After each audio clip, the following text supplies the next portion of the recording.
நல்லாயிருக்கும். Hello friends, welcome to Sastika kitchen. இன்றைக்கி நம்ம கிச்சனில் கோதுமை ரவை அடை தோசை தான் பண்ண போகிறோம்.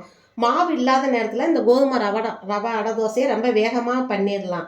குறிப்பாக வந்து சுகர் பேஷண்ட் இருக்கிறவங்களுக்கு இந்த கோதுமை ரவை அடை தோசை வந்து நல்ல தெம்பாகவும் இருக்கும், ரொம்ப சத்து அதிகமாக இருக்குது. நம்ம இது கூட வந்து பருப்பு சேர்க்குறதுனால புரதச்சத்து வந்து அதிகமாக இருக்குது.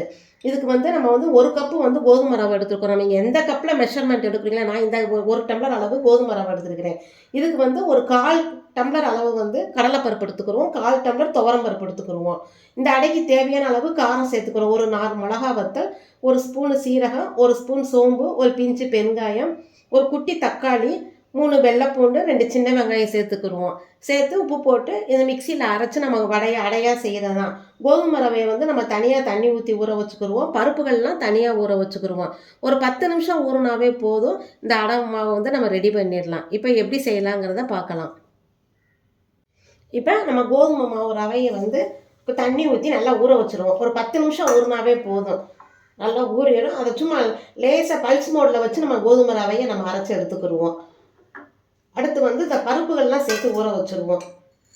துவரம் பருப்பு, கடலைப்பருப்பு, மிளகா வத்தலையும் சேர்த்து ஊற வச்சுருவோம். நம்ம இது ஒரு 10 நிமிஷம் ஊறட்டும். ஊறினதுக்கப்புறம் அலசிட்டு நம்ம மிக்சியில் போட்டு அப்படியே அரைச்சிடலாம். இதோடு சேர்ந்து மிளகா வத்தலும் சேர்த்து ஊற வச்சுருவோம். அரைச்சி தோசையாக ஊற்றலாம். இப்போ 10 நிமிஷம் ஆயிடுச்சு. கோதுமை ரவை பாருங்கள் நல்லா ஊறி இருக்குது. இப்போ இதை வந்து சும்மா பல்ஸ் மோடில் வச்சு ஒரு சுற்றிட்டு அதுக்கப்புறம் நம்ம ஊற வச்சுருந்த பருப்புகள்லாம் சேர்த்து அரைச்சிடுவோம். இந்த மாதிரி நம்ம குருணை பதத்துக்கே அரைச்சி எடுத்துக்கிடுவோம், நல்லா நைஸாக அரைக்காமல். அதுக்கடுத்து வந்து மிளகா வத்தல் பருப்புகளை சேர்த்து மிக்சியில் அடிச்சிடுவோம். நம்ம எடுத்து வச்சுருந்த மிளகா வத்தல், பூண்டு, சீரகம், சோம்பு இதை வந்து மிக்சியில் அரைச்சிக்கிடுவோம். உங்களுக்கு பெருங்காயம், உங்களுக்கு வந்து பூண்டும் சோம்பும், வெங்காயம் பூண்டு சோம்பு விருப்பம் இல்லாதவங்க அதை ஸ்கிப் கூட பண்ணிடுங்க.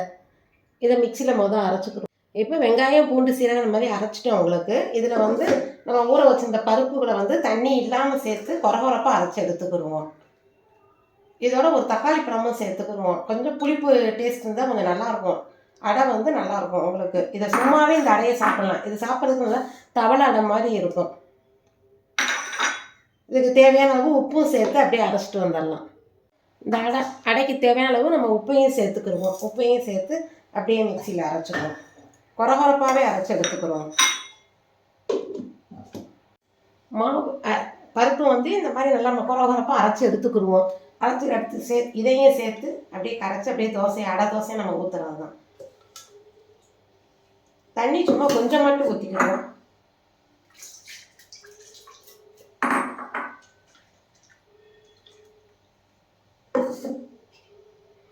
வெங்காயம் கருவேப்பிலை கொஞ்சம் சேர்த்து ஊற்றினோம்னா வெறும் கோதுமை ரவை அடை தோசை மட்டுமே சாப்பிட்லாம். டேஸ்ட்டு ரொம்ப நல்லாயிருக்கும். கோதுமை ரவை அடை தோசைக்கு நம்ம வெங்காயம், கொஞ்சம் தேங்காய் பொடியாக கட் பண்ணி போட்டிருக்கோம், கருவேப்பிலை, கொத்தமல்லி தழை இது எல்லாத்தையுமே சேர்த்துருவோம். இதோட வந்து கொஞ்சம் கேரட் சேர்க்கறனாலும் கேரட் துருவி சேர்த்து அடை ஊற்றினாலும் டேஸ்ட்டு ரொம்ப நல்லாயிருக்கும். கேரட்டு, முருங்கைக்கீரை இதெல்லாம் நம்ம விருப்பத்தை பொறுத்து தான் இருக்குது.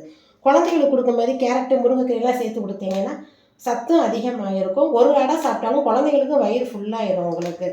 நம்ம காலையிலேயே மார்னிங் பிரேக்ஃபாஸ்ட்டாக எடுத்துக்கலாம். ஈவினிங் கூட நீங்கள் சாப்பிட்டு கூட நைட்டு டின்னர் கூட தேவையில்லை, இது சாப்பிட்டாவே வயிறு ஃபுல்லாகிடும்.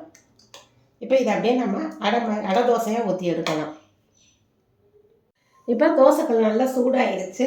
நம்ம வந்து ஒரு 100 கிராம் கோதுமை ரவை தான் எடுத்தோம், சம்பா கோதுமை ரவை. அதுக்கு பாருங்கள் அடை தோசை மாவு ஒரு 7 தோசை ஊற்றலாம் நமக்கு. அப்படியே நல்லா மாவு இந்த மாதிரி கொஞ்சம் நல்லா கெட்டியாக வச்சுக்கிடுவோம்.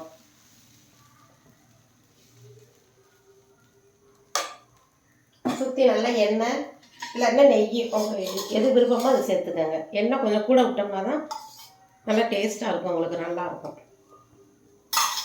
இப்போ ஒரு மூடி வச்சு ஒரு 5 நிமிஷம், ஒரு 2 நிமிஷம் ஆகட்டும். வெந்ததுக்கப்புறம் திருப்பி போடணும்.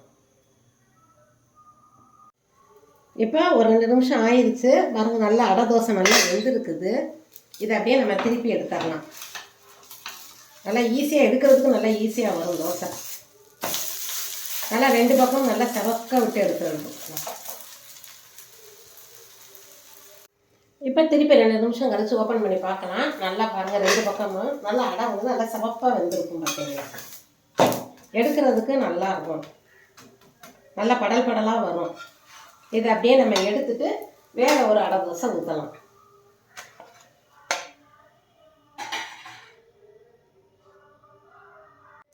கோதுமை ரவை அடை தோசை ரெடி ஆயிடுச்சு. டேஸ்ட்டு வந்து ரொம்ப நல்லா இருக்கும். நல்லா கலர்ஃபுல்லாக இருக்குது பாருங்கள். எவ்வளோ சாஃப்டாக இருக்குன்னு பாருங்கள். நம்ம பாருங்கள் பிச்சு பார்த்தோம்னாலும் நல்லா வயசானவங்கலேருந்து எல்லா குழந்தைகள்லேருந்து எல்லாருமே விரும்பி சாப்பிடுவாங்க.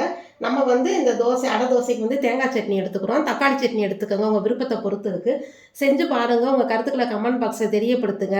சஷ்டிகா கிச்சனை உங்களுக்கு பிடிச்சிருந்தா லைக் பண்ணுங்கள், ஷேர் பண்ணுங்கள், சப்ஸ்கிரைப் பண்ணுங்கள். ஓகே, பாய்.